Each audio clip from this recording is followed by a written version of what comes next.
kuasa. Iya, hari ini tema firman Tuhan seperti pesan gembala yang tadi sudah kita dengar adalah iman dan pembaharuan karakter.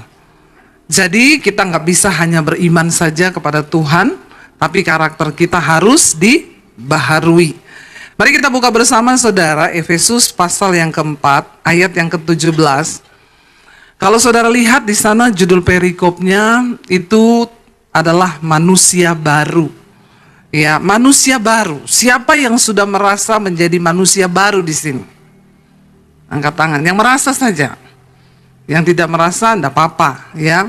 Yang sudah merasa saya ini manusia baru, Bu. Coba tolong angkat tangan, saya mau lihat. Ya, puji Tuhan, banyak ya, walaupun yang lain belum pede ya.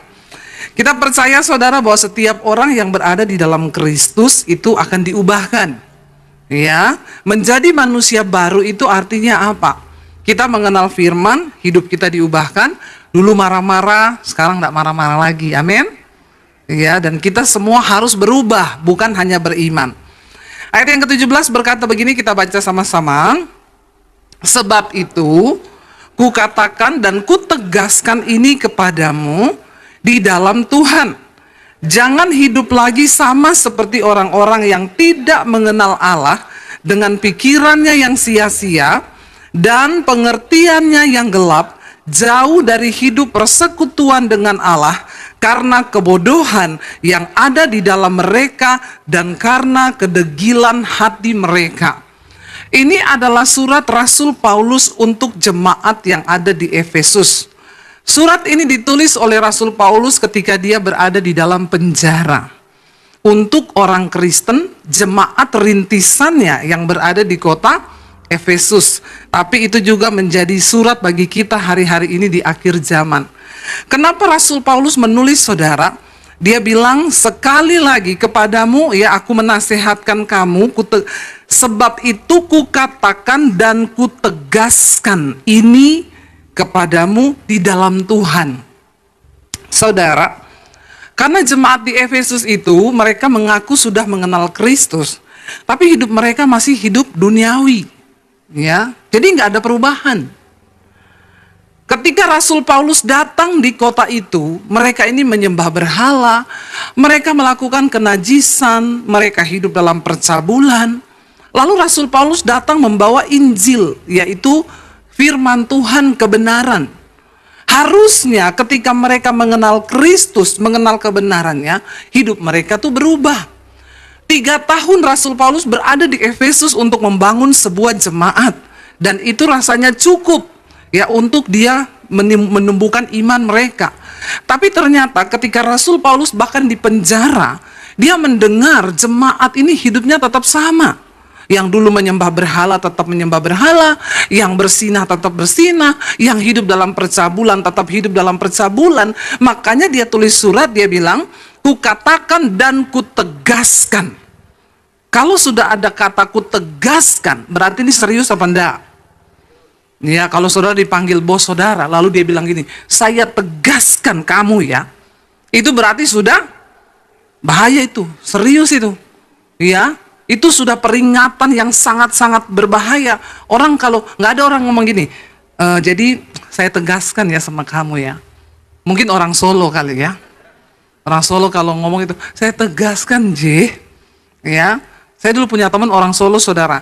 Dia itu kalau marah halus lembut sekali. Sampai saya satu kali dengar di kantornya, dia panggil pegawainya. Aduh kamu itu loh, ibu kan udah ngomong ya, berkali-kali loh, ibu udah tegaskan, kok kamu tetap goblok ya. Halus saudara, tapi nyelekit ya. Jadi kalau ada kata-kata kutegaskan, ini ya kalau orang Sulawesi yang ngomong lebih cocok, kutegaskan kepadamu.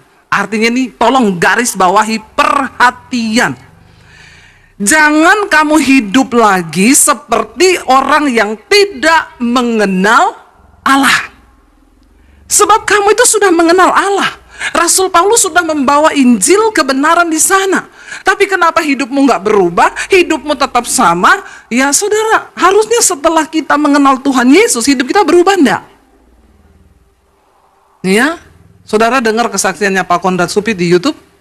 Siapa yang sudah dengar? Ya, saya dengar saudara, ternyata ya, ternyata. Jadi yang baru mau belajar nakal, nggak usah. Kalau ketemu Pak Konrad, dia bilang, kasihan deh lu, kemana aja kamu selama ini. Tapi ketika Pak Konrad menerima Kristus, hidupnya berubah. Ya, berubah. Dia diubahkan Tuhan, saya pun dulu begitu. Waktu saya belum mengenal Yesus, saya hidup dalam dosa. Ketika saya mengenal Yesus, hidup saya berubah. Kalau orang sudah mengerti kebenaran, tapi dia masih hidup sama dengan orang yang tidak mengenal Allah, yang pikirannya itu sia-sia. Orang itu kalau nggak mengenal Allah, pikirannya sia-sia. Saya mau tanya sama saudara, apa yang saudara pikirkan tiap hari? Yang tiap hari mikir uang, angkat tangan. Nggak usah pura-pura, angkat tangan aja. Saya bu, tiap hari mikirin gimana cara dapat uang. Ada yang tiap hari mikir uang? Nggak ada.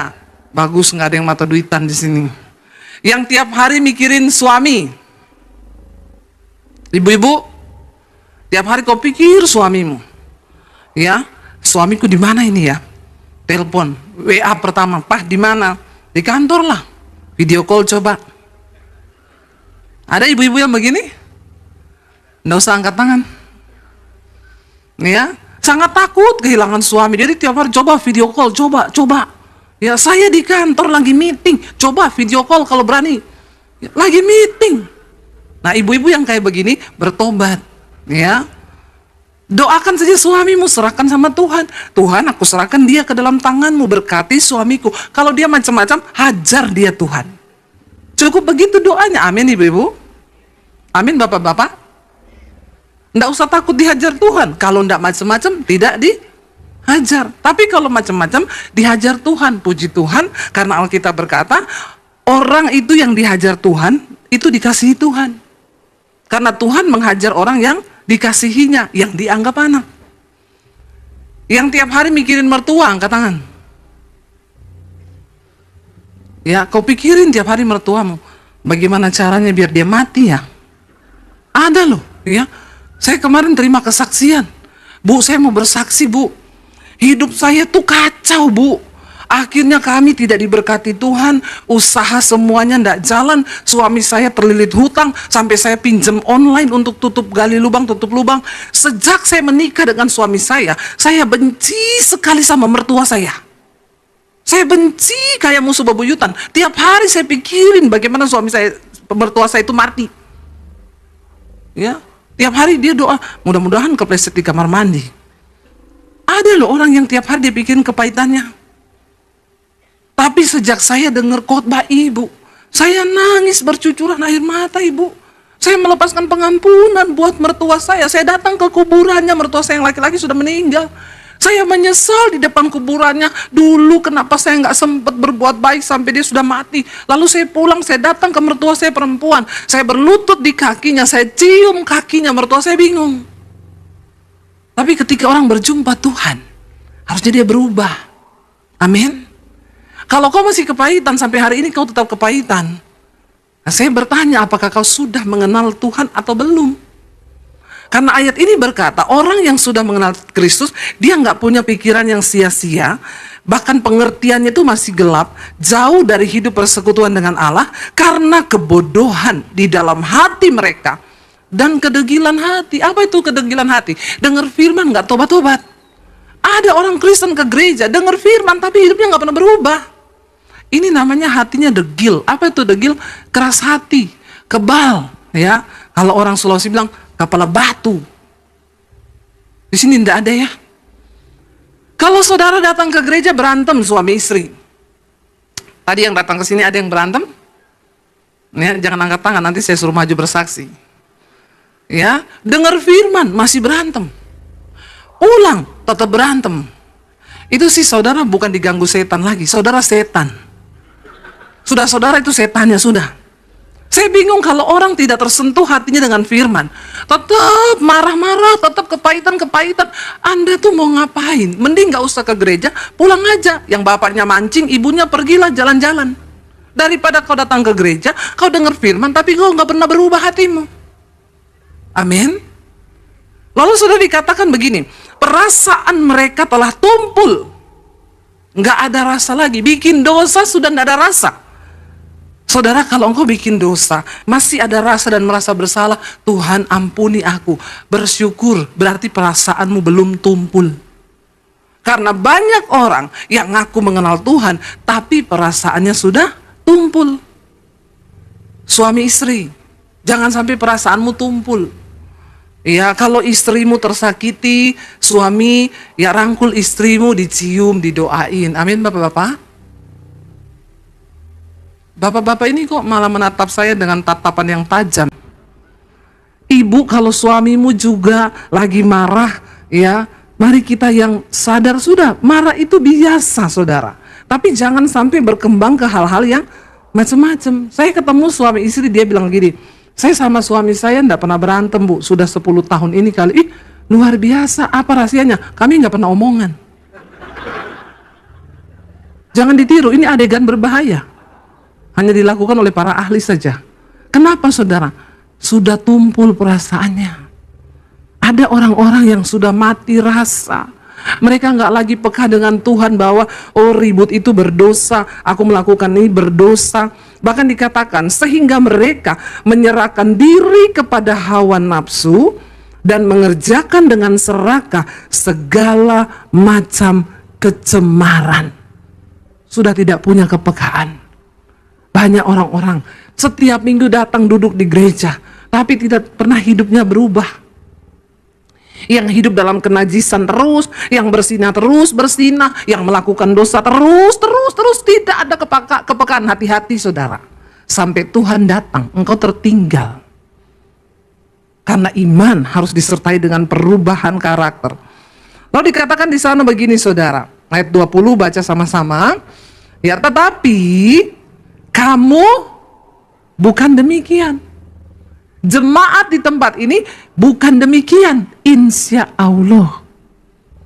Ya, kamu bukan demikian karena kamu telah belajar mengenal Kristus. Kita nggak lagi hidup melakukan hal-hal itu karena kita sudah belajar mengenal Kristus. Kita kalau hidup dalam Tuhan, mengenal Tuhan, makanya saudara saya selalu berkata, kekristenan bukan hanya sampai dipercaya, tapi masuk lebih dalam kepada mengenal Bapa. Ketika kita sudah mengenal Bapa, tidak cukup sampai di situ, sampai harus mencapai perkenanan Tuhan, barulah di sana dikatakan Bapa mengenal kita. Kalau cuma satu arah kau yang mengenal Bapa, hati-hati. Orang Kristen setor muka setiap hari Minggu. Tiap hari Minggu ke gereja. Tapi kau tidak dikenal Bapa. Boro-boro dikenal. Kau tidak punya pengenalan akan Kristus. Makanya Rasul Paulus berkata, ketika aku mengenal Kristus, aku ini dulu sebelum mengenal Kristus, seorang penghujat, seorang ganas, seorang pembunuh. Tapi ketika aku mengenal Kristus, kata Rasul Paulus, apa yang dulu merupakan keuntungan bagiku, sekarang kuanggap rugi. Karena pengenalan akan Tuhan, itu lebih mulia dari segala galanya. Jangan berhenti dipercaya Tuhan aja, saudara. Masuk lebih dalam untuk mengenal Tuhan. Setelah kita mengenal Tuhan, kita tahu isi hatinya, kita melakukan perintahnya, baru kita mendapatkan perkenanan Tuhan. Setelah kita mendapat perkenanan Tuhan, barulah Alkitab berkata, Tuhan mengenal kita dan nama kita tercatat di dalam kitab kehidupan. Banyak orang Kristen hanya berhenti sampai di percaya. Oh, aku percaya Tuhan. Ya, aku percaya Tuhan. Aku percaya ya Yesus. Kita kalau klaim janji Tuhan pintar. Apapun yang aku minta, aku percaya Tuhan memberi. Maaf saudara, untuk berdoa pun, berdoa meminta sesuatu harus dilandasi oleh rasa pengenalan. Saya mau kasih contoh mas saudara. Waktu saya nonton khotbah ibu, saya pengen cerita Bu. Jadi saya cerita cuma sama ibu ini. Iya, kamu gak usah cerita sama suami, karena takutnya kamu diceraikan, kasihan anakmu, akan banyak kehancuran terjadi. Yang penting saya sudah tahu. Iya Bu, terima kasih Bu Debbie, saya plong sekarang. Saya yakin asam lambungnya sembuh itu. Kasihan loh saudara. Orang tuh kalau simpan kebohongan, tidak ada damai sejahtera di hidup. Makanya perlu, ya dengar anak-anak muda baik-baik. sebelum engkau memasuki pernikahan, ya, jaga hidupmu. Bahkan saya ketika mau menikah dengan suami, saya ceritakan semua dosa saya. Suami pun terbuka dengan saya. Supaya apa? Kita beres memasuki pernikahan, tidak ada tuduhan, tidak ada apa-apa. Saya cerita sama suami saya masa lalu saya semua. Tidak ada orang di dunia ini yang tahu saya. Yang pertama selain Tuhan, kedua suami saya. Waktu saya cerita, saya tanya sama dia, kamu masih mau menikah dengan saya? Jawabannya itu benar-benar membuat hatiku hancur berkeping-keping. Dia bilang begini, kalau Yesus saja bisa mati buat dosamu, kenapa saya tidak? Siapa saya? Itu yang membuat hati saya meleleh. Ya, luar biasa. Dan sampai hari ini kami menjalani rumah tangga luar biasa. Kenapa? Enak, tidak ada dosa. Jadi kalaupun nanti ada orang yang coba, kan di dunia ini banyak sekali saudara, orang yang mau menghancurkan kita, yang mau menjatuhkan kita itu banyak. Ya, pihak-pihak ketiga, orang-orang yang seperti itulah. Tapi ketika kita sudah memulainya dengan kebenaran, makanya anak-anak muda, jaga hidupmu dalam kekudusan, supaya tidak ada kutuk masuk dalam rumah tanggamu. Ya. Lalu dikatakan di sana apa? Yang pertama, ya, buang dusta. Jangan ada kebohongan, ya, supaya hidup kita di dalam damai sejahtera. Yang kedua apa saudara? Dikatakan di sana, ini juga yang dosa paling bikin orang itu malapetaka dan kehancuran. Yang berikutnya dikatakan ayat yang ke-26, apabila kamu menjadi marah, janganlah kamu berbuat dosa. Janganlah matahari terbenam sebelum padam amarahmu. Marah itu harus dibuang supaya kita dibaharui.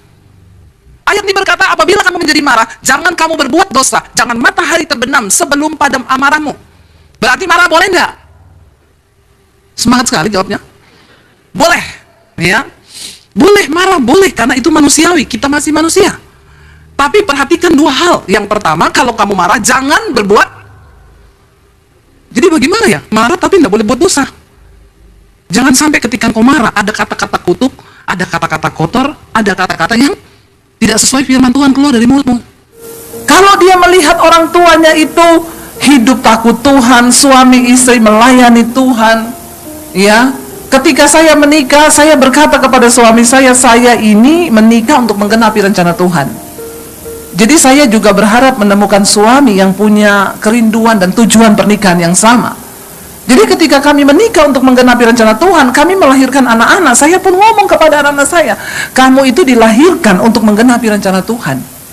Jadi mereka juga sudah nggak berani itu hidup mau macam-macam, mau neko-neko. Kenapa? Karena mereka melihat keteladanan kita suami istri. Saya percaya di dalam keluarga lah tempat pembentukan yang pertama seseorang. Kita bisa rusak dalam sebuah keluarga, tapi kita juga bisa berhasil dalam sebuah keluarga. Dan tentunya tanggung jawab dalam sebuah keluarga itu yang pertama kali adalah pada orang tua suami istri. Berapa banyak di sini yang sudah suami istri? Angkat tangan yang sudah menikah. Ya, banyak sekali. Dan tanggung jawab ada di tangan kita, para suami istri, untuk membawa keluarga kita ini dimenangkan atau tidak. Ya, saya bersyukur dulu saya pertama kali menikah, saya sudah mengenal kebenaran firman Tuhan. Jadi ya, saya tahu bahwa pernikahan atau sebuah keluarga itu adalah untuk menggenapi rencana Tuhan. Jadi dari awal dulu saya bilang, Tuhan, saya mau menikah untuk menggenapi rencana Tuhan. Kalau Tuhan tahu pernikahan yang akan saya lakukan itu tidak untuk menggenapi rencana Tuhan, maka cegah saya untuk menikah. Karena terlalu banyak kesalahan yang sudah dibuat bahkan oleh orang Kristen karena kurangnya pemahaman akan firman yang benar, sehingga saya hari-hari ini hanya melayani keluarga-keluarga yang hancur, yang sudah tidak bisa dibenarkan kecuali benar-benar mereka mau mengandalkan Tuhan. Ya, tapi kan sekarang orang kalau sudah hancur mau mengandalkan Tuhan, apakah mau? Ya, banyak diantaranya mereka yang berkata, udah nggak bisa bu, saya pilih cerai saja. Ya, selama dalam sebuah rumah tangga itu masih ada orang yang mau menggenapi kehendak Tuhan di dalamnya, saya percaya Tuhan sanggup. Tapi pertanyaannya, kalau orang itu sendiri sudah tidak mau. Ya, kayak kemarin saya dapat telepon dari seorang ibu yang suaminya berselingkuh. Saya bilang, bu, ya kayaknya suaminya ini juga diguna-guna, saudara. Jadi hati-hati bapak-bapak di sini ya, sekarang itu di luar sana tuh banyak perempuan tuh pakai ilmu hitam. Jadi saudara, setiap jam 2 malam suaminya ini ditarik kayak harus ketemu perempuan itu loh. Ya, saya bilang itu sudah tidak wajar. Dan Suaminya ini juga menyadari kalau itu udah nggak wajar. Dia bilang, saya tahu Bu Debbie ini udah nggak wajar, ini bukan kemauan saya. Coba bayangkan tiap kali jam 2 malam saya harus keluar cari dia dimanapun dia berada. Lah itu secara nalar logika saya pun saya tahu itu pengaruh dari sebuah kuasa yang bukan dari diri saya. Tapi dia nggak bisa keluar dari ikatan itu, saudara. Jadi kalau jam 2 malam itu keluar, istrinya ribut, berantem, malah semakin suaminya nggak pulang. Nah saya bilang kepada istrinya, Bu, saya ini juga tidak bisa banyak menolong, hanya Tuhan yang sanggup. Makanya saya minta di sini ibu dan bapak datang pada Tuhan secara pribadi, agar rumah tangga ini bisa diselamatkan. Ya sekarang bapak itu mau bertobat, jadi suaminya mau bertobat. Dia bilang, saya ini udah mau gila Bu, saya sudah mau gila, saya mau keluar tapi nggak bisa. Saya bisa mengerti bagaimana pergumulan imannya. Jadi saudara, makanya saya tadi cerita-cerita sama Ibu Gembala, saya bilang corona ini sebenarnya cara kerjanya itu kayak dosa. Virus corona ini bagi sebagian orang yang sistem imunnya bagus, nggak apa-apa, lewat kok, karena imunnya bagus. Tapi bagi orang yang ada celah, dia punya penyakit bawaan, darah tinggi, diabetes, atau paru-paru, atau asma dengan pernapasan, corona ini mematikan, saudara. Ya kemarin saya kehilangan kakak ipar saya di Solo, mereka satu rumah kena, awalnya dari anaknya, lalu akhirnya satu rumah kena. Tapi virus ini juga memang satu orang bertobat, seisi rumah diselamatkan. Kayak begitu virus ini, satu orang kena tuh satu rumah tuh pasti kena. Jadi ketika di swab satu rumah positif, tapi bapaknya ini ada riwayat memang ada paru-paru. Jadi berat sekali, akhirnya masuk ke rumah sakit di ICU, ya cuma beberapa hari meninggal. Tapi yang lain di rumah itu anaknya tanpa gejala, istrinya cuma batuk biasa. Nah saya bilang, saya tuh mikir-mikir ya, corona ini cara bekerjanya tuh kayak dosa. Ya jadi dosa itu bagi sebagian orang yang sistem imannya kuat, ya orang mau digoda dengan perselingkuhan mah lewat. Coba kayak saya begini, ada yang mau goda saya? Saudara tertawa itu kenapa? Merasa lucu atau mengejek saya? Ya, lo bener nggak? Lah masuk di WA, di IG, masuk ibu, kamu cantik deh, saya balas pret. Kenapa? Karena sistem iman saya itu sama Tuhan tuh, bukannya saya sombong, enggak saudara. Kita nih kalau dekat sama Tuhan, yang begitu-begitu tuh tidak ada menarik-menariknya buat daging kita lagi, karena aku telah mati dan disalibkan bersama dengan Kristus. Jadi yang namanya keinginan daging itu, aduh percabulan, kenajisan, ya mungkin dulu-dulu sudah ya pernah melewati. Jadi sekarang setelah kita dekat sama Tuhan, kalau yang cuma kayak begitu-begitu itu kan, ya ada di sini yang masih kelepek-kelepek. Makanya ada orang konseling, Bu, saya di Facebook dirayu sama bule Bu. Saya bilang, pret itu ndak usah digubris itu bule-bule. Hai beautiful. Terus udah kelepek-kelepek, udah kayak, dia bilang saya cantik Bu. Itu penipuan, saya bilang nggak usah. Tapi katanya dia punya harta Bu di Malaysia yang mau dikirim ke Indonesia, jadi dia butuh KTP saya. Coba Ibu kasih berani-berani. Ya, kalaupun ada juga yang ini, jadi virus corona itu begitu saudara. Kalau sistem imun kita bagus, dia cuma lewat. Lah dosa pun bekerja seperti itu. Kalau iman kita baik, dekat dengan Tuhan, nggak ada kan dosa itu bisa nyantol. Saya yakin banyak orang bilang gini, nggak usah sombong, susah loh melawan kedagingan. Saya yakin kamu tuh jauh dari Tuhan, makanya kamu ngomong begitu. Orang yang melekat dengan Tuhan, dia tidak lagi akan mengalami yang begitu-begitu. Orang tiap hari yang kita pikir yang kudus, yang kita pikir ini, makanya ada hamba Tuhan ditanya, Pak, Bapak masih sering mikirin porno? Tiap hari. Wah saya ragu ini kalau tiap hari hamba Tuhan ini mikir porno, ini yang di otaknya ini apa?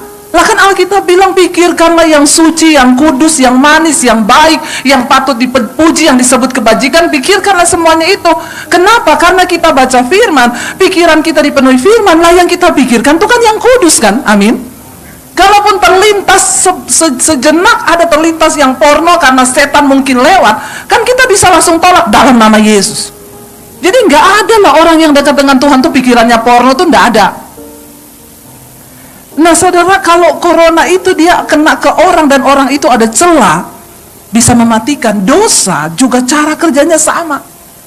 Kalau kita membuka celah, maka dosa itu bisa mematikan dan membinasakan hidupmu.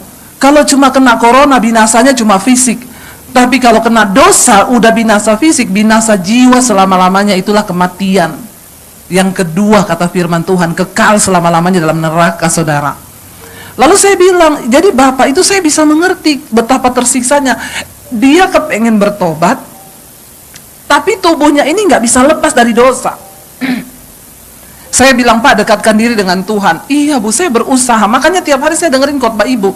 Kalau saya udah dengerin khotbah Ibu, saya jadi takut. Nanti dia WA saya lagi, Bu, mau keluar dari dosa, Bu. Iya, keluar. Nah, saya bilang sama istrinya, Bu, sekarang ini yang bisa saya ajak kerjasama cuma Ibu. Ayo kita tolong suamimu ini lagi sakit. Jadi saya minta Ibu tolong bantu dia supaya rumah tangga ini bisa dipulihkan.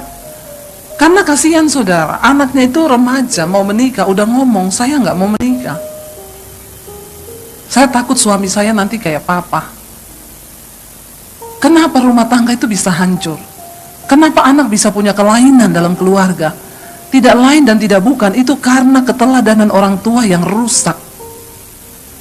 Sehebat apapun pengaruh dunia luar bagi anak-anak kita, selama kita di dalam ini kuat, maka saya yakin, ya, kita akan bisa membawa anak-anak kita kepada perkenanan Tuhan. Amin. Kalau dia melihat orang tuanya itu hidup takut Tuhan, suami istri melayani Tuhan, ya.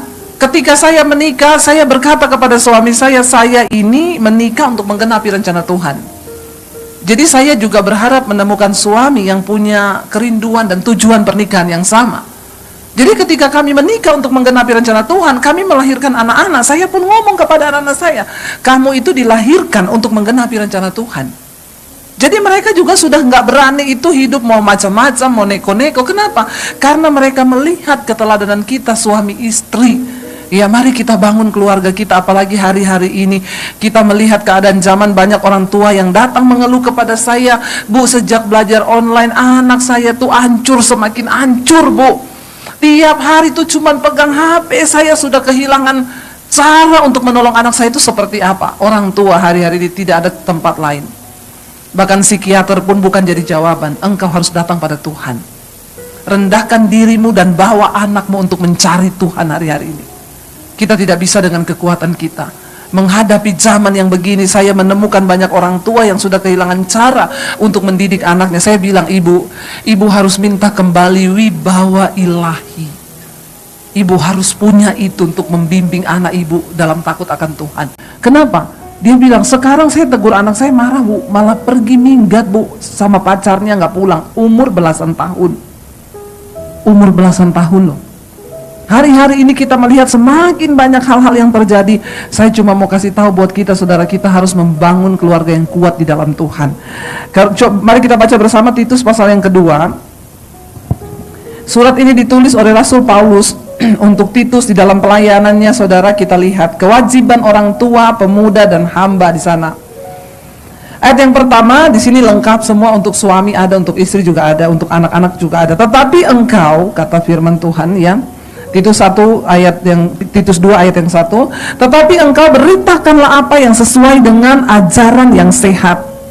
Yang kedua, laki-laki yang tua hendaklah hidup sederhana, terhormat, bijaksana, sehat dalam iman, dalam kasih dan dalam ketekunan. Ya, jadi bapak-bapak di sini, para pria-pria yang sudah menikah, engkau sudah termasuk laki-laki yang tua. Nggak usah GR merasa muda terus. Amin, bapak-bapak. Ya, kalau sudah punya anak itu namanya sudah orang tua. Jadi kita sudah termasuk yang tua ya. Engkau harus hidup sederhana, kata firman Tuhan. Jangan melampaui. Ya, jangan gaya lebih di atas ya. Besar pasak daripada tiang. Gajinya sebulan 6 juta, 7 juta. Belinya sepatu setiap bulan 2,5 juta. Habis buat bayar listrik apa? Benar nggak? Ya, jangan melampaui. Ya, dikatakan di sini hidup sederhana ya. Lalu apa? Terhormat, bijaksana sebagai seorang laki-laki, sehat dalam iman, dalam kasih dan dalam ketekunan. Wow, berat nggak ini bapak-bapak? Kalau kita lihat pada firman Tuhan, sebenarnya firman Tuhan itu sudah wow semuanya aturannya. Pertanyaannya, kita ini mau nggak melakukannya? Amin apa amin? Ya, firman Tuhan itu sudah mengatur semuanya. Untuk ibu-ibu nanti ada, ini untuk bapak-bapak dulu. Kalau bapak-bapak mau hidup sesuai dengan tuntutan ini, pasti luar biasa. Yang ada sekarang para istri-istri datang kepada saya konseling, Bu, suami saya gaji dikuasain sendiri, Bu, nggak pernah dibagi. Sampai kata seorang ibu, sekarang saya terjebak hutang. Kenapa? Karena tiap bulan, Bu, itu uang belanja untuk keluarga tidak pernah cukup. Saya ini sebagai seorang istri sudah nggak pernah beli macam-macam, tapi memang suami saya tuh tipe laki-laki pelit. Bapak-bapak, engkau pelit sama istrimu, hati-hati loh, orang pelit itu tidak masuk surga. Amin. Saya tidak menakut-nakuti, ada ayatnya. Apalagi pelit sama istri yang memang mengurusi keluarga, rumah tangga. Pengeluaran di rumah itu banyak loh bapak-bapak. Ya, apalagi kalau istrimu memang hanya sebagai ibu rumah tangga yang tidak ada kerjaan, terus engkau pelit, tidak bijaksana pada ngomong Alkitab. Alkitab berkata, hei, orang yang tidak masuk surga itu pesina, orang banci, pemburit, orang kikir. Ya, apalagi kalau kikirnya sama istri. Ingat ya bapak-bapak, kita menikah, ya, uang suami itu adalah uang istri. Uang istri, uang istri. Ya, karena uang istri kan dapatnya dari suami. Ya. Jadi uang istri. Ya. Yuk kita menjadi satu dalam hal keuangan, kita terbuka. Bapak-bapak harus hidup bijaksana supaya rumah tanggamu itu diberkati Tuhan. Jangan cuma gara-gara uang kita ribut. Kenapa? Karena bapak-bapak tidak bijaksana. Hidup dalam kebijaksanaan, sehat. Di sini dikatakan, ya, sebagai seorang laki-laki, bapak-bapak sehat dalam iman. Kalau ayat ini berkata harus sehat dalam iman, berarti kan ada yang sakit imannya. Bapak-bapak, hari-hari ini selain kita meningkatkan sistem imun, kita juga harus meningkatkan sistem iman. Amin. Karena sistem imun tanpa sistem iman sama aja. Yang apalagi bapak-bapak yang bekerja kantor seharian, pergi dari rumah tinggalkan istri, nanti di kantor makan siang sama teman kantor, yang tiap hari ketemu teman kantor. Kenapa? Pulang ke rumah udah jam 8, jam 9 malam, istrinya udah tidur. Dia berangkat kerja jam 6 pagi, istrinya pakai daster. Dia pulang, istri sudah pakai daster lagi. Jadi dia nggak pernah lihat cantiknya istrinya. Padahal kalau dia ke kantor lihat temennya itu kan masih seger tuh, baru datang masih dandannya rapi. Mau makan siang ditouch up lagi, pakai lipstick lagi. Mau pulang touch up lagi. Istri daster lagi. Waktu mau pergi karena ngurusi sarapan apa, baunya bawang, bau jahe. Ini bisa berakibat terjadinya perselingkuhan. Nah, kalau bapak-bapak itu tidak meningkatkan sistem iman, cuma sistem imun, nah itu yang bahaya. Apalagi sekarang kan banyak ya bersepeda bikin grup, istrinya nggak ikut. Ada ibu-ibu suaminya nggak ikut. Ketemu yang satu hobi, ya.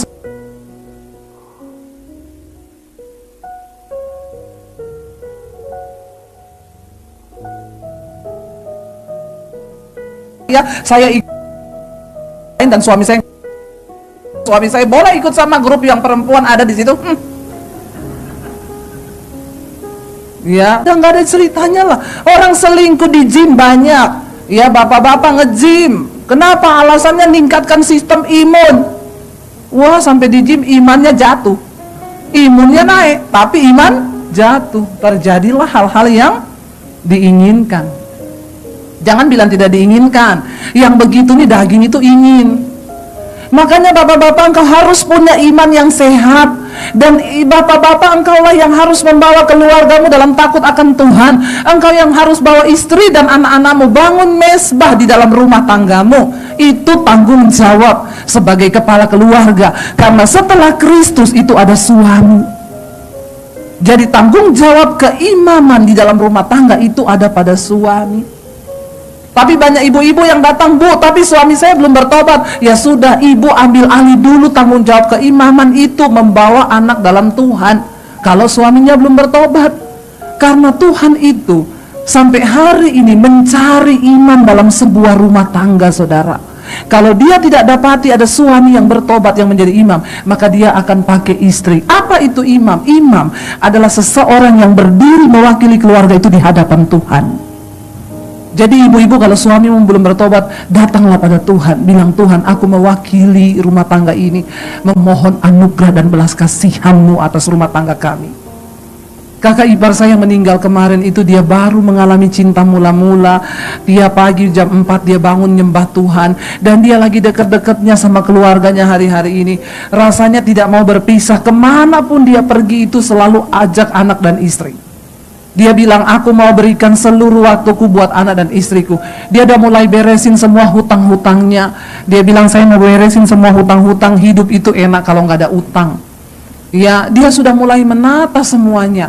Kemarin waktu dia terakhir masuk ke ruang ICU, video call sama istrinya. Dia bilang, aku kangen sama kamu dan anak-anak. Aku pengen kumpul lagi sama kamu dan anak-anak. Tapi Tuhan berkata lain. Saudara, kalau Tuhan masih kasih kita waktu hari ini, pergunakanlah waktu-waktu hidupmu bersama dengan keluargamu. Karena kita nggak pernah tahu loh. Saya tuh sampai tadi pagi bangun masih ngomong ke suami saya, nggak nyangka ya, Mas Kus dipanggil Tuhan begitu cepat ya. Bulan lalu kita masih ketemu dia loh, masih ngomong-ngomong loh. Ya, saya masih punya janji sama dia satu. Saya bilang, nanti besok bulan Agustus kalau kamu ke Jakarta, dulu dia datang ke Jakarta minta soto mie, saya belum sempat kasih. Sampai pulang nggak dapat soto mie. Saya bilang, nanti bulan Agustus ini kamu ke Jakarta, saya siapin, saya panggilin 1 gerobak soto mie. Tapi ternyata kasihan saudara ya, dia sudah umur 48 tahun. Siapa yang nyangka coba? Karena itu selama Tuhan kasih kita waktu bersama keluarga, ayo bangun. Dia bukan soal kita matinya kapan, tapi indah kayak kemarin dia meninggal. Tapi memang istrinya itu, wah menangis bener-bener kayak, karena hari-hari ini mereka lagi berdua-duaan terus kemana-mana. Tapi saya bilang sama istrinya, tapi dia meninggal enak banget. Tuhan bener-bener kasih waktu spesial. Dia pas dekat sama Tuhan, dan di ruang ICU itu saya yakin dia itu tetap melekat dengan Tuhan. Orang kalau video call sama temannya berdoa, sama kita juga berdoa. Ya, tapi ya Tuhan sudah punya kehendak yang lain. Karena itu bapak-bapak, selama Tuhan masih kasih engkau waktu, sehatkan imanmu. Jangan cuma tubuhmu yang disehatkan, bentuk perut jadi six pack. Ya, karena pengen sehat tapi lupa bahwa yang terutama adalah iman. Dan di sini ayat 3 berkatakan, demikian juga perempuan-perempuan, para istri-istri. Ini buat para istri sekarang. Ya, demikian juga hai perempuan-perempuan tua, walaupun masih muda, kalau sudah punya anak namanya sudah tua. Ibu-ibu ya, ndak usah sibuk mempermudah diri itu bagaimana caranya. Ya, apalagi bapak-bapak itu ya, ada bapak-bapak pengen istrinya kinclong, tapi mau perawatan nggak dikasih duit, suruh pakai tepung beras. Yang ada bukan kinclong tapi kriuk. Ya, ndak usah beli yang mahal-mahal, pakai tepung beras wae, yang penting jadi cantik. Ya, katanya wanita sekarang cantik itu mahal, tapi ada resep cantik di firman Tuhan. Tuhan berkata kepada Kain, Kain, kenapa hatimu panas, akhirnya mukamu muram? Coba kalau hatimu baik dan engkau rajin berbuat baik, maka wajahmu pasti berseri-seri. Amin ibu-ibu. Nggak perlu perawatan yang mahal-mahal. Ketika hati kita baik, kita rajin melakukan kebenaran, maka firman Tuhan bilang wajahmu tuh pasti berseri-seri. Bapak-bapak pasti langsung dengar tuh, nggak usah perawatan, rajin saja berbuat baik, pasti mukamu jadi cantik. Ya, bapak-bapak, istrimu itu adalah wanita yang terbaik yang menemani engkau. Jadi jangan bandingkan istrimu dengan perempuan lain. Amin bapak-bapak. Tapi ibu-ibu juga kita nih memang ya harus tahu diri, menjaga badan itu nggak harus mahal. Ya, kalau badan juga sudah kayak karung beras kan repot. Ya, ibu-ibu memang hormon kita sudah berubah, namanya kita sudah menikah. Ya kayak saya ini lewat di rumah makan Padang naik 1 kilo. Kalau mampir naik 5 kilo. Minum air putih aja naik 2 kilo loh. Bener nggak saudara? Udah setengah mati nimbang, tahan makan, turun 1 kilo. Begitu minum air 2 gelas naik 1,5. Mau saya banting-banting tuh timbangan. Tapi ya memang sudah begini. Ya, cuma ya harus tetap dijaga. Saya baru menurunkan 3 kilo lagi nih. Kemarin pulang dari Solo, wah naik banyak sekali. Tapi saya tuh ketemu orang-orang kemarin di Surabaya, pengen ketemu, begitu ketemu semua gini, ih Bu Debbie tuh nggak kayak di YouTube ya. Kenapa di YouTube gendut sekali, lihat di sini langsing ada hiburan lah sedikit ya. Padahal saya sudah merasa nih, mereka bilang kalau di YouTube tuh kan ibu kelihatan bulat sekali ya. Memang kan kalau di kamera 3 kali lipat naiknya saudara. Jadi susah ya. Tapi saya bersyukur suami saya itu kalau udah saya mulai diet, jangan terlalu diet-diet ya kamu. Saya enggak menuntut kamu kurus loh, karena kurus itu juga enggak bagus. Pokoknya yang penting sehat, puji Tuhan, haleluya 12 kali. Tapi juga perempuan harus tahu diri. Ya, cuma dia kalau jalan sama saya di mall lihat cewek yang gendut banget, dia tunjuk saya, jangan sampai kamu seperti itu. Berarti kan dia juga nggak mau ya. Makanya ibu-ibu, ya kita perempuan-perempuan tua, jangan GR memuda terus. Ini Alkitab bilang tua, hendaklah mereka hidup sebagai orang-orang yang beribadah. Terus Bu, berarti saya harus di kamar doa terus begitu? Enggak, karena ada orang kebablasan, dia nggak ngurus suami, karena dia bilang saya doa puasa Bu. Jadi saya nggak urus suami saya. Lah Alkitab bilang ibadah itu apa? Waktu engkau ngurus suami itu ibadah. Jangan engkau di kamar terus tiap hari doa puasa, tapi suami makan, suami diajak ikut puasa, padahal yang puasa dia. Ya suaminya marah-marah, akhirnya ngeluh. Bukan apa-apa Bu, istri saya tuh aneh. Di rumah tiap hari nyanyi lagu rohani Bu, ibadah Bu, tapi suami nggak diurus. Lah bahaya kalau keluar sampai di luar ada inem yang urus. Ya, jadi di sini dikatakan beribadah itu apa? Ibadah yang sejati itu adalah mempersembahkan hidup yang kudus, yang hidup, yang berkenan kepada Allah. Itu adalah ibadah yang sejati. Bagaimana kita melayani suami di rumah, melayani anak-anak di rumah, itu ibadah ibu-ibu. Ya, bukan berarti saudara ibadah dari pagi sampai malam. Lalu dikatakan di sini sebagai istri kita jangan apa? Memfitnah. Jangan suka fitnah, apalagi fitnah mertua kepada suami. Fitnahin kakak ipar kepada suami sampai terjadi pertengkaran. Kita ini sebagai wanita membawa damai. Kalau perlu suami kita bertikai dengan saudaranya, kitalah yang menjadi pendamai. Jangan. Ya kalau bisa kamu tuh tidak usah hidup kayak begitu tuh loh. Kita ini hidup damai. Amin. Sesekali kitalah yang suruh suami ngasih duit ke mertua, supaya tidak terjadi pertengkaran. Karena sekarang ini tuh pertengkaran sengit banyak antara menantu dan mertua. Ini yang banyak terjadi. Saya sedih melihat orang Kristen hidupnya itu ributnya di dalam keluarga sendiri, antara mertua dan menantu tuh ribut. Ya, sampai saya pikir apa udah nggak ada musuh yang lain sampai di dalam rumah sendiri itu ribut. Bagaimana Tuhan mau berkati? Jangan menjadi hamba anggur. Ya kalau sekarang mungkin jarang ya perempuan itu mabok, tapi ini anggur berbicara tentang sesuatu yang menyenangkan diri. Ibu-ibu, kalau tadi bapak-bapak saya sudah khotbahin jangan pelit, maka ibu-ibu juga harus bijaksana dalam menggunakan uang. Jangan mabok oleh uang. Sehingga waktu dapat uang, ada ibu-ibu waktu dapat uang dia pergi ke mall, dia habisin gaji suaminya. Waktu dibilang kamu kenapa begitu? Lah terus besok mau hidup apa? Dia bilang kesusahan sehari cukup untuk sehari. Besok nggak usah dipikirin. Nah ini mah goblok. Ya, ini bodoh bener saya mau bilang. Kita nih harus bijaksana sebagai ibu-ibu. Kita hitung dulu begitu suami kasih duit, ya untuk pengeluaran bulanan yang udah pasti dulu itu yang kita simpen. Sehingga suaminya, kata Amsal 31, istri yang takut akan Tuhan itu suaminya tidak pernah kehilangan keuntungan. Sebaik ayat 4, dan dengan demikian mendidik perempuan-perempuan muda mengasihi suami dan anak-anaknya. 5, hidup bijaksana dan suci, rajin mengatur rumah tangganya. Jangan ngatur rumah tangga tetangga, atur rumah tangga sendiri. Amin. Kita atur rumah tangga kita sebaik mungkin supaya rumah tangga kita tidak menjadi celaan bagi orang. Di ayat ini berkata di sini apa? Rajin mengatur rumah tangganya, baik hati dan taat kepada suaminya, agar firman Allah jangan dihujat orang. Ternyata kalau kita tidak pintar mengatur rumah tangga, bisa firman Tuhan dihujat orang loh. Itu katanya orang Kristen, tiap hari kerjaannya ribut sama suami. Itu katanya orang Kristen, tapi ngutang. Tiap hari yang datang itu, ya utang online itu berjejer saudara di rumah. Saya dulu pernah bertamu ke salah satu rumah jemaat. Ya tukang panci nunggu di depan, tukang keliling baju nunggu di depan. Habis itu anaknya keluar, anaknya masih kecil gitu.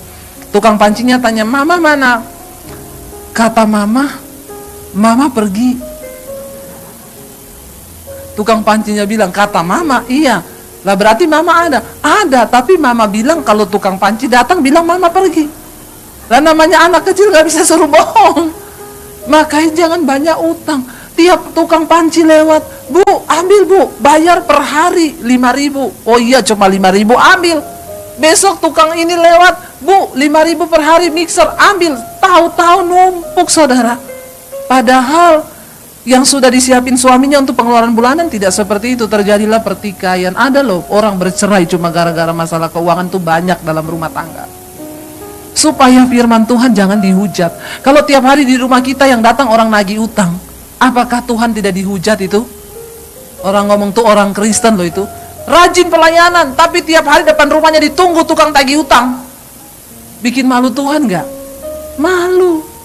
Apalagi di sekeliling kita bukan orang Kristen. Lalu dia tahu kita orang Kristen, udah gitu putar lagu rohani kenceng lagi. Ya, ditagih utang dia ngomong, utangku telah dibayar oleh Tuhan Yesus. Ya, utang dosa dibayar Tuhan, utang duit bayar sendiri. Jangan seenaknya saja bicara, saudara ya. Jadi saudara di sini dikatakan, ayo kita jadi perempuan yang takut Tuhan. Ya, jangan sampai firman itu dihujat. Kita baik hati. Seringkali istri itu dapat membela suaminya di hadapan Tuhan. Ada ibu-ibu yang konseling sama saya, Bu, suami saya itu pelit sekali. Jadi jangan mimpi saya mau ngasih perpuluhan ke gereja atau menabur, itu ndak ada budget, Bu. Suami saya bilang, ndak usah ngasih perpuluhan di gereja, bikin kayak pendeta. Dia kira uangnya itu bikin kaya pendeta. Kamu itu menabur supaya kamu diberkati. Karena itu sistem dari firman Tuhan. Lalu istrinya tanya sama saya, Bu Debbie, akhirnya saya mau tanya sama ibu, dosa nggak Bu kalau sebagian dari uang yang suami saya kasih itu saya sisihkan untuk perpuluhan? Saya tanya, tapi ibu akan berjadi masalah nggak dalam rumah tangga? Akan kekurangan nggak? Oh nggak Bu.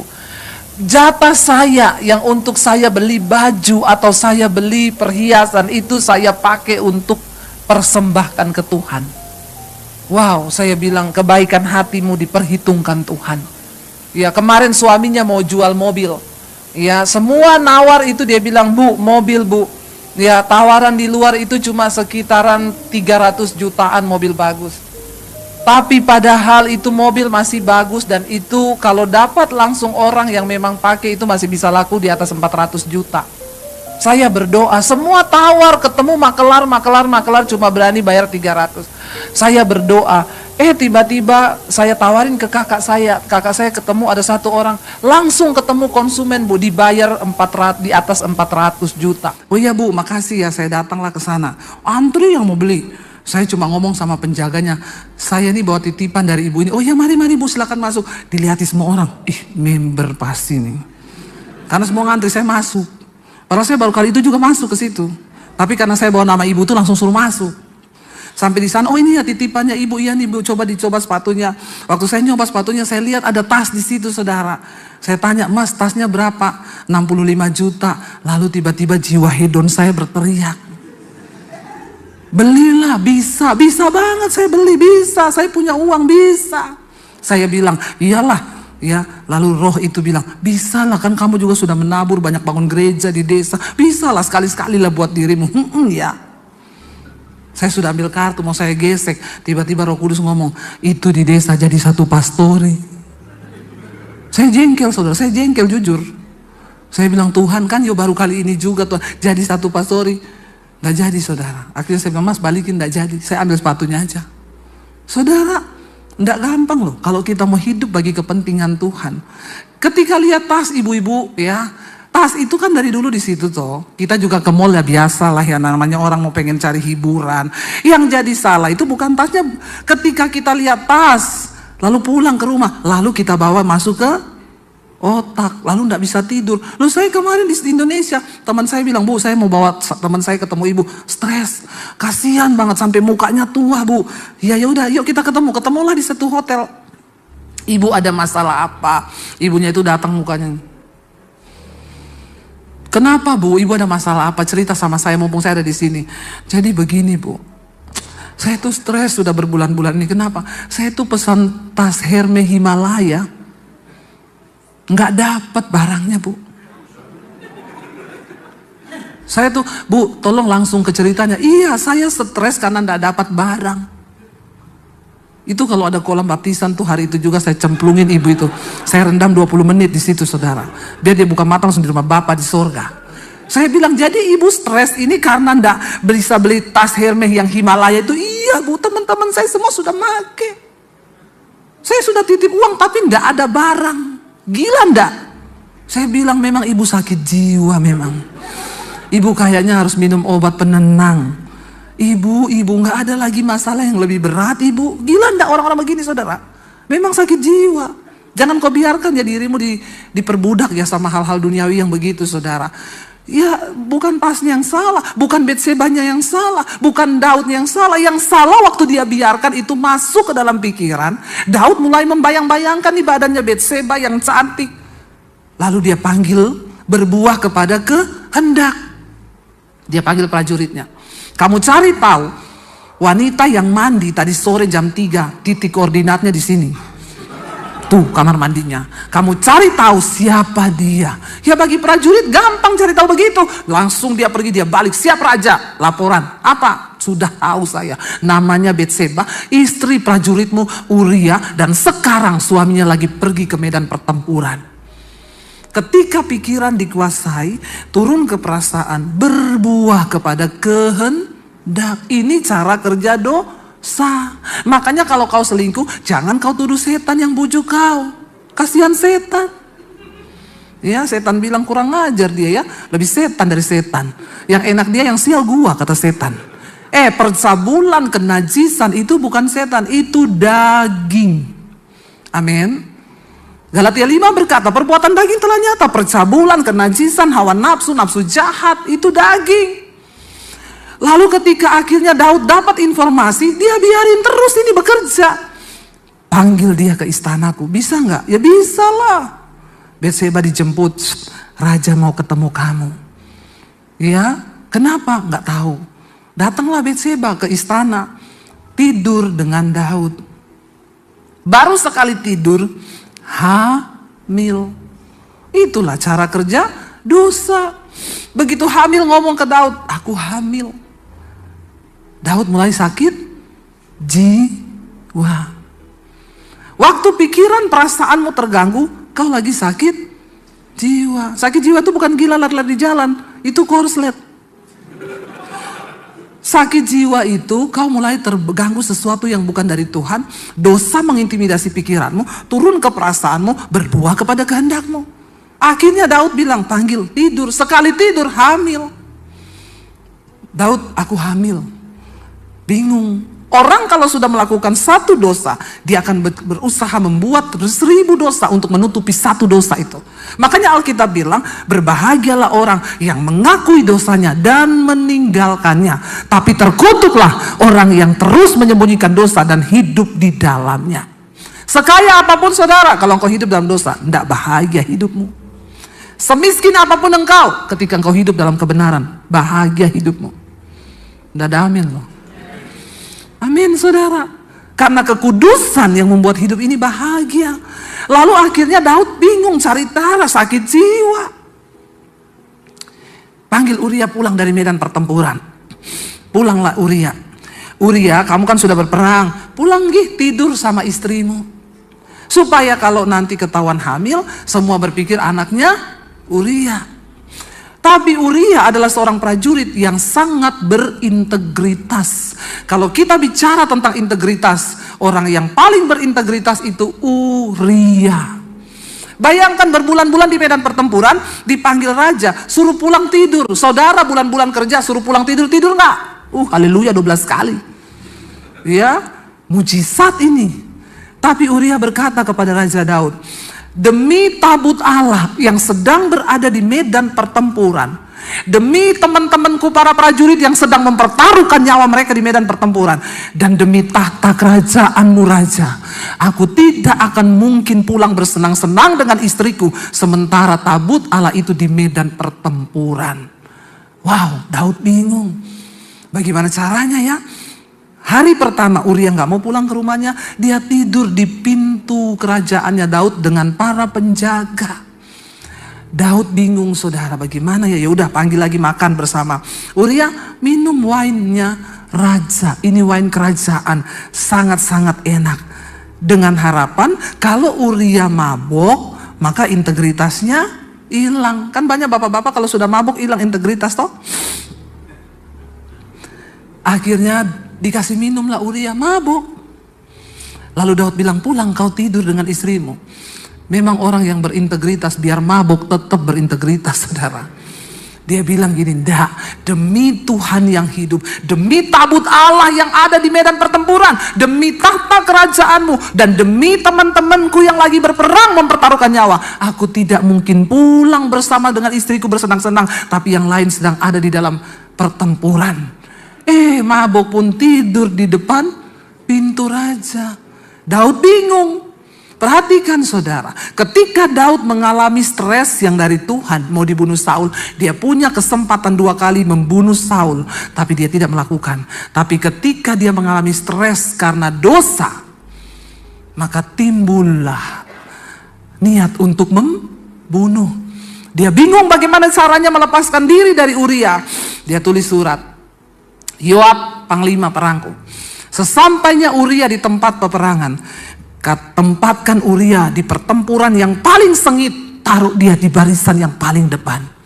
Lalu Raja Daud melipat surat itu, Uria tolong bawa surat ini kepada Yoab panglima perangku.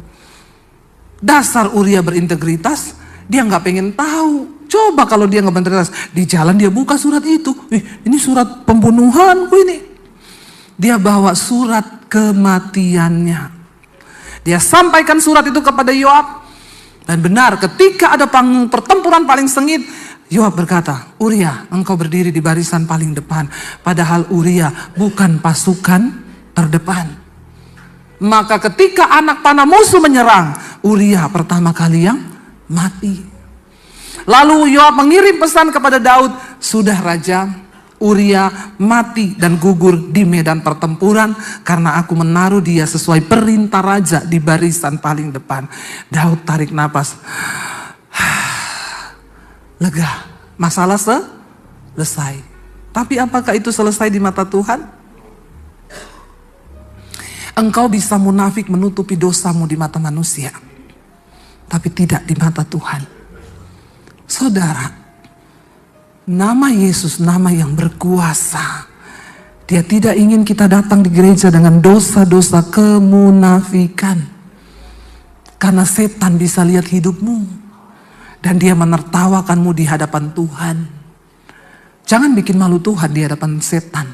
Tapi mari bikin malu setan di hadapan Tuhan. Karena kita mau hidup menuruti kebenaran dan kekudusan Tuhan. Amin. Singkat cerita, ketika Uria mati, terdengarlah kabar bahwa Betseba hamil. Daud tampil sebagai pahlawan yang menikahi istri prajurit yang sedang hamil ketika suaminya mati di medan pertempuran. Itu adalah seorang laki-laki yang terhormat. Daud sudah melakukan dosa, tapi masih dipuji-puji. Hello saudara, ndak usah pencitraan. Ya. Dipuji Daud, luar biasa raja kita. Suaminya Betseba mati, meninggalkan istri yang sedang hamil. Dan dia mau menikahi istri prajuritnya yang sedang dalam keadaan hamil. Padahal memang itu anaknya Daud. Menerima pujian, melakukan dosa. Tuhan itu melihat hidup kita saudara.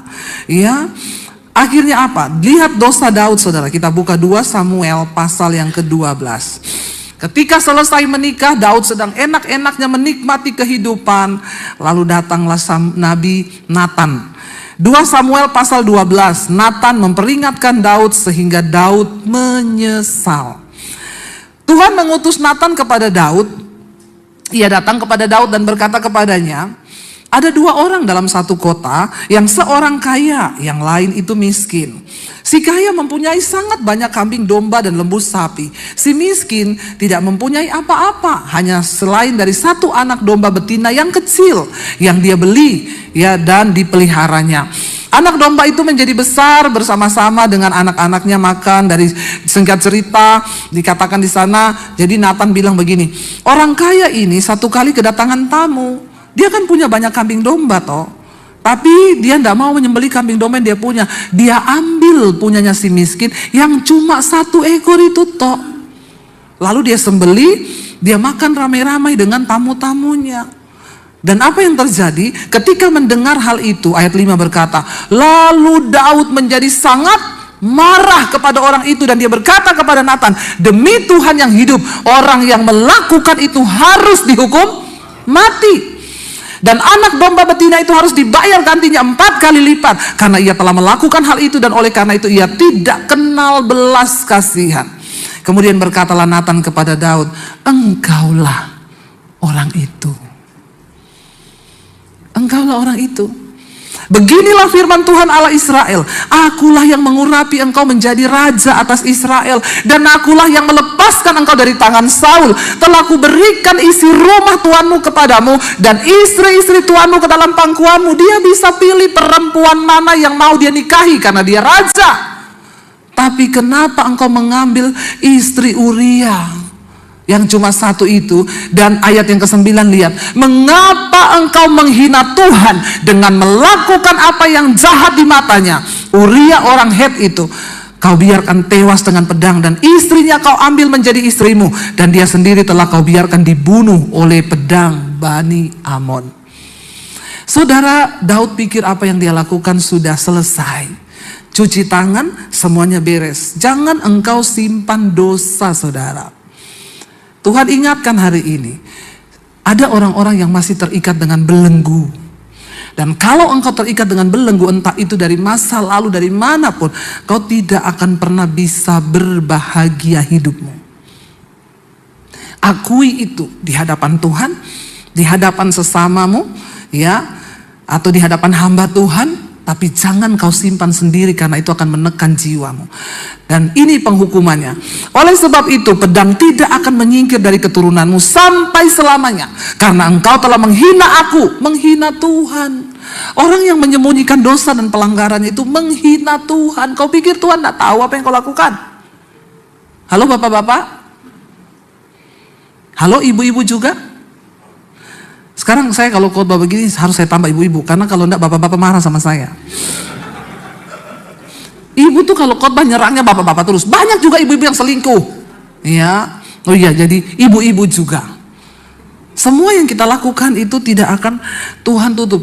Dosa Daud yang pertama itu adalah apa? Ketamakan. Dia sudah punya banyak. Orang itu selalu tidak merasa cukup karena nggak merasa cukup bagi dirinya, sehingga dia itu rela membunuh, rela mengkhianati sesamanya, bahkan rela menghancurkan orang lain karena dosa ketamakan.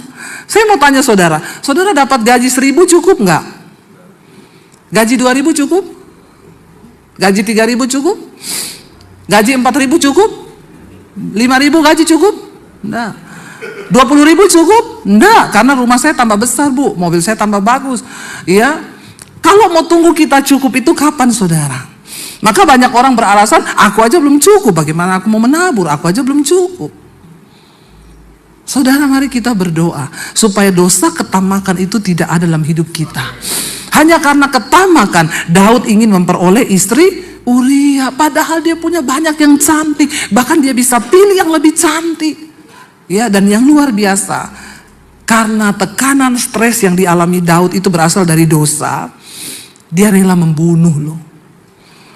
Kita kemarin mendengar berita di Indonesia ada satu keluarga bunuh diri saudara. 4 orang, suami, istri, dan 2 orang anak. Anaknya ini gak mau bunuh diri, udah umur belasan tahun. Dipaksa sama orang tuanya, tangannya diikat berdua, mama papanya lompat dari apartemen lantai 10, meninggal, hancur sampai di bawah. Kenapa? Karena terjerat utang online. Ya saudara, dosa itu akan membawa kebinasaan. Kita sangat prihatin dengan apa yang terjadi. Tapi tanpa Tuhan jiwa kita. Makanya jangan terjebak dengan hal-hal yang seperti itu saudara. Mari kita mulai mencukupkan jiwa kita dengan Tuhan. Kita isi firman Tuhan. Kita lihat saudara, ketika itu akhirnya Daud mendapat kutukan dari Tuhan. Tuhan bilang berkata begini ayat 11, beginilah firman Tuhan bahwasannya malapetaka akan kutimpakan ke atasmu yang datang dari kaum keluargamu sendiri. Pertama kutukan Daud, keluarganya akan terus saling berperang, malapetaka demi malapetaka, tidak akan pernah berhenti. Itu kutuk dari Tuhan. Aku akan mengambil istri-istrimu di depan matamu dan memberikannya kepada orang lain. Orang akan tidur dengan istri-istrimu di siang hari.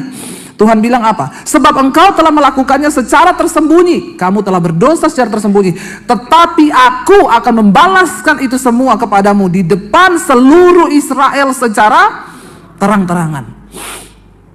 Lalu berkatalah Daud kepada Natan, aku sudah berdosa kepada Tuhan. Dan Natan berkata kepada Daud, Tuhan telah menjauhkan dosamu itu. Engkau tidak akan mati, diampuni sama Tuhan. Tapi akibat dosa ada saudara dan harus ditanggung. Walau demikian, karena engkau telah melakukan perbuatan ini, engkau telah sangat menista Tuhan. Seringkali kita tidak sadar, perbuatan dosa yang kita lakukan itu kita menista Tuhan. Kenapa? Karena kita pikir Tuhan tuh tidak lihat. Kita pikir Tuhan tuh tidak tahu perbuatan kita. Engkau menista Tuhan. Makanya kita perlu hidup dengan roh takut akan Tuhan. Orang yang takut akan Tuhan tahu dimanapun dia berada, di situ ada CCTV-nya Tuhan. Ingat loh saudara, jangan kau nista Tuhan dengan engkau menyembunyikan dosamu. Ya, itu akan membawa kutuk bagi anak cucumu. Terjadi malapetaka demi malapetaka. Kemudian saudara, ya dia bilang Tuhan di sana Natan bilang, karena dengan perbuatan ini engkau telah sangat menista Tuhan, pastilah anak yang lahir bagimu itu akan mati, anak yang dikandung oleh Betseba. Kemudian pergilah Natan ke rumahnya dan Tuhan menulahi anak yang dilahirkan bekas istri Uria itu bagi Daud sehingga sakit saudara. Ya, dan bahkan kita tahu akhirnya anak itu mati. Daud sempat mengalami stres yang begitu luar biasa. Waktu dia tahu anak itu mau mati, dia pakai kain kabung. Dia buka baju pakai kain putih, dia berpuasa, ya dia tidak makan dan minum, dia merendahkan diri di kaki Tuhan, meminta agar anak itu tidak mati. Tapi pada akhirnya anak itu mati saudara. Tapi kita mau lihat apa yang Daud lakukan saudara ketika dia mengalami stres yang luar biasa. Kita harus melihat ini agar hidup kita juga boleh diselamatkan Tuhan. Buka Mazmur 51. Mazmur 51 firman Tuhan berkata di sana, saudara baca ayat yang pertama, pengakuan dosa, judul perikopnya. Untuk pemimpin biduan, Mazmur dari Daud ketika apa? Nabi Natan datang kepadanya setelah ia menghampiri Betseba. Jadi ini yang Daud lakukan, dia menuliskan Mazmur ini ketika dalam perenungannya. Ayat berikutnya dikatakan, kasihanilah aku ya Allah, menurut kasih setiamu, hapuskanlah pelanggaranku, menurut rahmatmu yang besar, bersihkanlah aku seluruhnya dari kesalahanku, dan tahirkanlah aku dari dosaku. Sebab aku sendiri sadar akan pelanggaranku, aku senantiasa bergumul dengan dosaku. Tidak ada yang bisa hidup damai sejahtera dengan menyimpan dosa, karena hati nuranimu akan menegur engkau. Daud bilang, aku sadar akan pelanggaranku dan aku bergumul. Dia bergumul tapi tidak bisa. Terhadap engkau sajalah aku telah berdosa dan melakukan apa yang kau anggap jahat, supaya ternyata engkau adil dalam putusanmu, bersih dalam penghukumanmu. Sesungguhnya dalam kesalahan aku diperanak dalam dosa dan dikandung di ibuku. Sesungguhnya engkau berkenan akan apa? Kebenaran dalam batin, dan dengan diam-diam engkau memberitahukan hikmat kepadaku. Saudara, kenapa kita perlu menjaga kebenaran di dalam batin? Yang terpenting adalah batin kita nih loh. Orang mau ngomong apapun, ingat yang Tuhan lihat adalah batin kita. Nggak usah peduli kalau saudara difitnah orang, saudara dicerca orang, nggak usah peduli. Pastikan hati dan batinmu bersih di hadapan Tuhan. Nggak usah peduli orang mau ngatain A, B, C, D. Bilang, Tuhan jagai hatiku. Makanya nggak usah juga terlalu dengar omongan-omongan yang nggak penting ya. Saya tadi pagi ngomong, ada orang, Bu Debbie saya dengar cerita tentang ibu. Cerita bagus atau buruk? Buruk Bu, apa ceritanya? Sambil ngopi yuk, panjang. Saya bilang, ya saya nggak ada waktu mendengarkan cerita buruk tentang saya. Mending waktunya saya pakai buat syuting, hidup saya berdampak bagi banyak orang, saya memberkati orang. Ya, kalau dengar cerita gitu, nggak mau saya. Ya, kamu itu kan kenal saya. Kalau kamu percaya silakan, nggak percaya ya simpan aja. Makanya saudara, ya kita nggak bisa jaga mulut orang. Yang kita bisa jaga adalah hati kita. Amin. Kita nggak bisa larang mulut orang mau ngomong apa. Makanya tadi pagi saya bilang, Tuhan cuma kasih kita 2 tangan, buat tutup kuping kanan dan kiri. Kalau tangan 3, 1 buat tampar mulut orang. Tapi karena tangannya 2, jadi kita tidak bisa nampar. Ya, tutup telinga aja, tata hatimu. Sebab Tuhan berkenan akan kebenaran dalam batin, dan dengan diam-diam engkau memberitahukan hikmat kepadaku. Bersihkanlah aku Tuhan daripada dosaku dengan hisop, maka aku menjadi tahir. Basuhlah aku menjadi putih kembali.